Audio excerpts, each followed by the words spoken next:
మాట్లాడారు. ఏంటి, గతంలో లీడర్ ఆఫ్ ది హౌస్ అంటే ముఖ్యమంత్రి కాబోయేటువంటి వ్యక్తి, తర్వాత ప్రతిపక్ష నాయకుడు చేస్తాడు, ఆ తర్వాత మంత్రులు చేస్తారు అనేటువంటిది కరెక్టే. కానీ మీరు ప్రతిపక్ష నాయకుడు కాదే. ఇక్కడ ప్రతిపక్షంలో ఉన్నటువంటి పార్టీకి సంబంధించినటువంటి నాయకుడు మీరంతే. డిఫరెన్స్ ఉంది. ఫ్లోర్ లీడర్ అంటారు మిమ్మల్ని, పార్లమెంట్లో గ్రూప్ లీడర్ అంటారు, శాసనసభలో మనం ఫ్లోర్ లీడర్ అంటాం. మీరు ఆ గ్రూపుకి నాయకుడు మాత్రమే తప్ప ప్రతిపక్ష హోదా కలిగినటువంటి ప్రతిపక్ష నాయకుడు కాదు. మీరేం చెప్పారు, మీకు ఇది నిబంధన 10% ఉండాలి అనేటువంటిది లేదు అనేటువంటిది. ప్రతిపక్ష నాయకుడి హోదాను డిసైడ్ చేసేటువంటిది చాలా స్పష్టమైనటువంటి డైరెక్టివ్స్ ఉన్నాయి. ఎవరు ఇంత మరీ ఓనమాలు కూడా చూసుకోకుండా ఎట్లా మీ చేత ఈ లేఖ రాయించారో మీకు వచ్చిన ఆలోచన నాకు అర్థం కాదు. ఇప్పుడు కాదండి, మన శాసనసభలో ఈ దేశంలో ఉన్న అన్ని శాసనసభలు ఫాలో అయ్యేటువంటి ప్రిన్సిపల్ అది. పార్లమెంట్లో ఎప్పుడో మొదటి స్పీకర్ మాల్వంకర్ గారు కొన్ని డైరెక్షన్స్ ఇచ్చారు. మీకు కాపీ కావాలంటే నేను పంపిస్తాను. అది మీకు మన అసెంబ్లీ రూల్స్ బుక్లో ఉండదు. అది ఎక్కడ దొరుకుతుంది మీకు?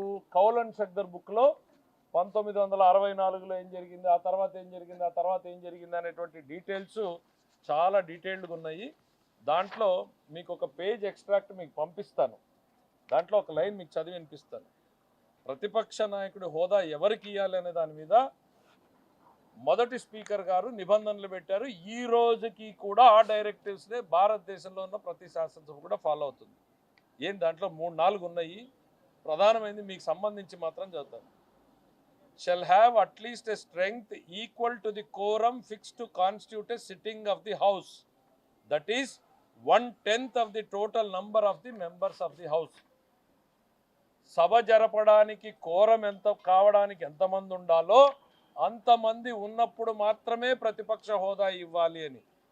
అది కూడా ఎంత అనేది కూడా అందులోనే స్పష్టం చేశాడు. 1/10 ఆఫ్ ది హౌస్, 10వ వంతు సభలో ఉన్నటువంటి సభ్యుల్లో 10వ వంతు ఉన్న వాళ్ళకి మాత్రం, దట్ ఈస్ 10%. మా జగన్మోహన్ రెడ్డి గారు మీరే మొన్నటిదాకా గవర్నమెంట్లో ఉన్నప్పుడు ఏమన్నారు మీరు? చిటికేస్తే చంద్రబాబు నాయుడు గారు ఉన్న వెనకాల 5 మంది వస్తే చంద్రబాబు నాయుడు గారికి ప్రతిపక్ష హోదా ఉండదన్నారు. చిటికెలు వేస్తూనే ఉన్నారు 5 ఏళ్లలో. ఏమైంది?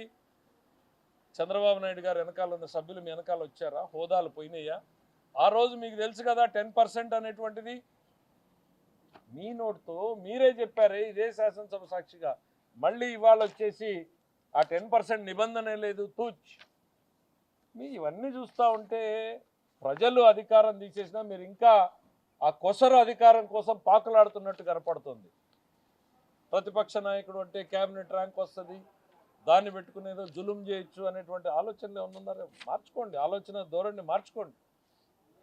అప్పుడప్పుడు మీరు ఎప్పుడూ మీ వ్యాపారాల గురించి ఇంకోటి ఆలోచించినా కనీసం ఇప్పుడైనా ప్రజల గురించి ఆలోచించేటువంటి ప్రయత్నం చేయండి.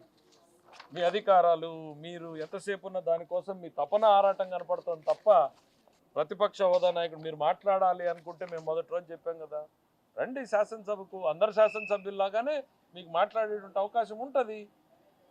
ఎందుకు మీరు ప్రతిపక్ష హోదా కావాలి, నేనేదో ప్రజా